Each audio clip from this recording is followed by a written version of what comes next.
out of the ordinary insights. Brought to you by Investec Specialist Bank.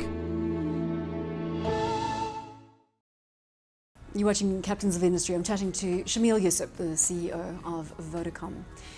There's another phrase that you've been quoted repeatedly around, and that is customer value chain or customer value management rather than customer relationship management. Can you elaborate on what exactly it means? Well, customer value management for us includes customer relationship management, but it's there's a whole part in terms of how you manage the base. So we, for instance, in South Africa are going through a pricing transformation. And it's important for us to manage the impact of that. Because of pressure from additional players like Cell C, for instance? Correct. And so what we're doing is we're doing a lot of below the line activity, as we call it.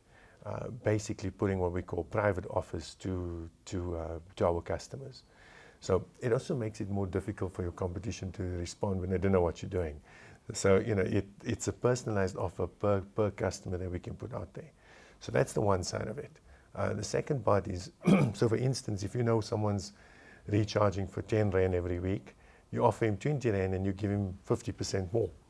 You know, that type of thing. And then that becomes a private offer. It allows you to, on the one side, give him more value for his spend, but the other side, you also capture his spend because you do have... It's customer retention. Correct. A very stealthy approach to customer retention. 100%. And then we're also using that to transform our customer base. So what we're doing is we've created a whole lot of new integrated plans, and we're moving from a voice-centric world into a data-centric world.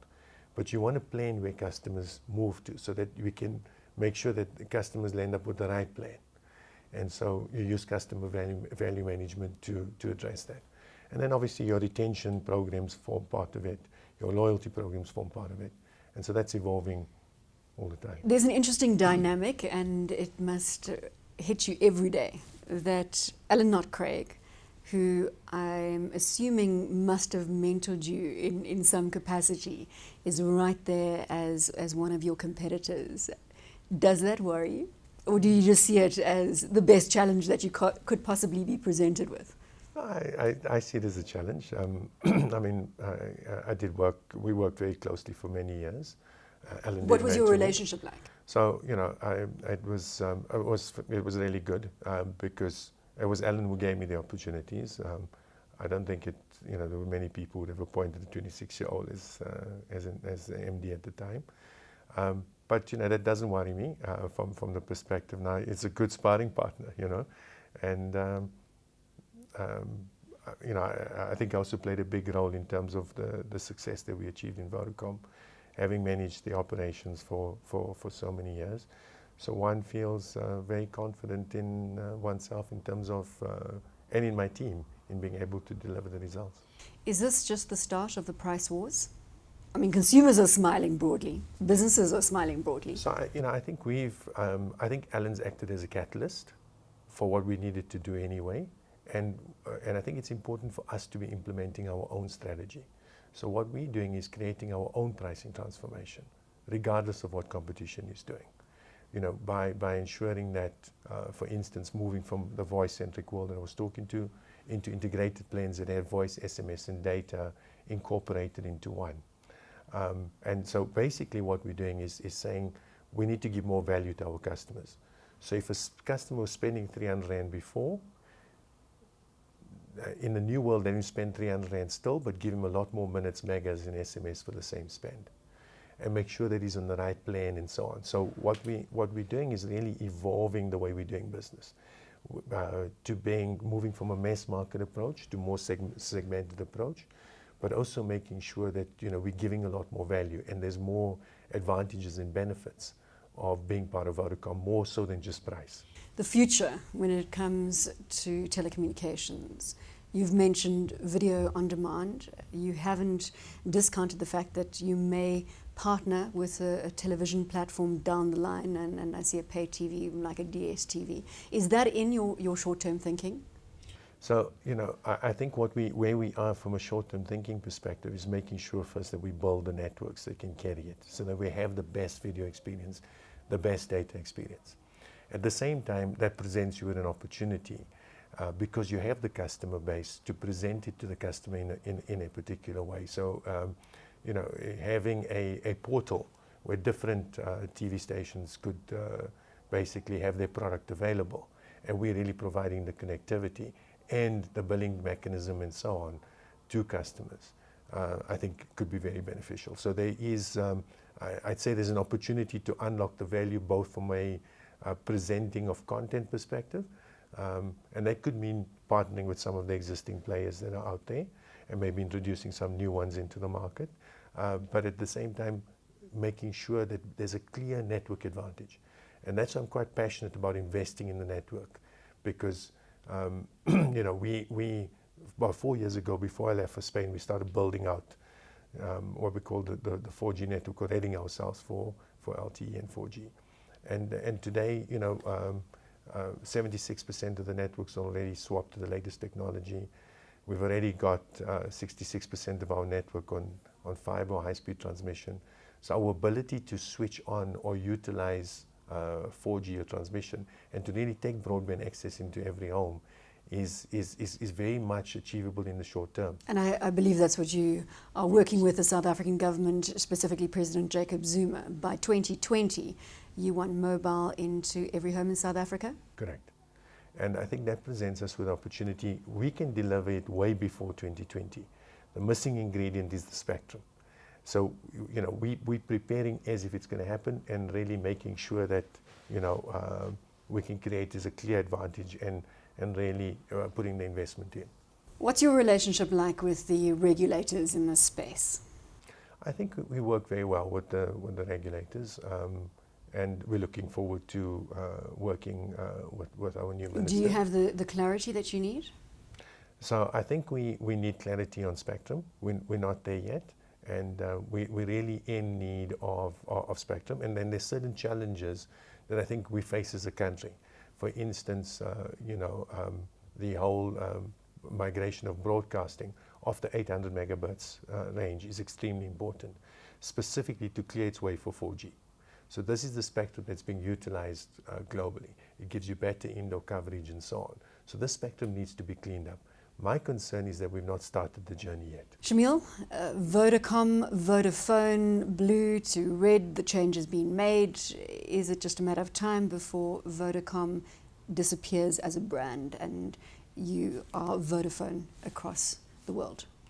No, I don't think so. I think there's Vodafone sees the benefit in the Vodacom brand, and also, I mean, you know, the Vodacom name, voice and data communications, is future-proof, if you like. But I think, you know, we have a very strong brand presence, so I think Vodafone's happy with the alignment that we've created. And yeah, I've had this discussion with Maria Ramos in obviously the ABSA-Barclays relationship across the continent. How do you deal with the brand differentiation with the rest of Africa? There's some places on the continent, having traveled extensively, where the Vodafone brand is prevalent. Is it a difficult balancing act? Not really, because we're interchanging the two brands, and really I think the speech mark creates the consistency. So it's, you know, I think the consumer's understanding that Vodafone is really one. And we do use them a little bit interchangeable in some of our products and so on. So, you know, I think it's been very well received. At the same time, you know, I think people through Formula One and so on still make the association between the two brands. So it's working really well for us. And, you know, we also unlock the synergies between the countries very easily. How do you define yourself as a leader? Well, firstly, I think getting things done, creating good teams, but really making a difference. You know, I'd like to make a difference in the telecommunications space, but also in terms of creating a strong company. And Vodacom 10 years from now?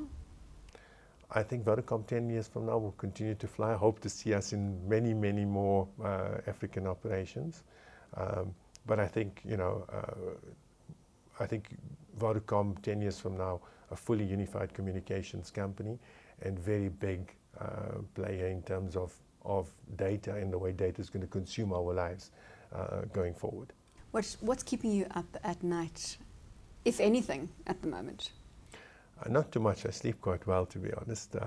I think one of the things with this job is you need to be able to manage the stress.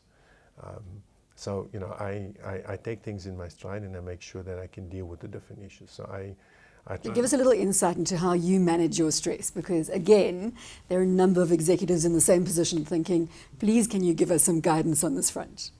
No, I think it's really just taking the issue at hand, cutting through it, and I think getting to the crux of the issue and then finding a solution around it and basically making a quick decision. So I think sometimes we stress ourselves out because you leave things to fester for too long. My style is make a quick decision, analyze the facts and so on, and make a call, and then get on with it. You've got 3 children, a wife. Do you get the balance right? No, not quite. Is there such a thing as balance? I think it's very difficult. I think it's very difficult, and you'd be fooling yourself if you say it doesn't come without sacrifice. It does. And I think one needs to make that sacrifice, but you also need to have an understanding family that knows, what sacrifices you're being made. So I'd like to tell you that I'm very involved with my kids in terms of their homework and everything, but I'd be lying. I'm not. All I want is honesty. My wife's really my rock in terms of making sure, she's supporting the kids and so on.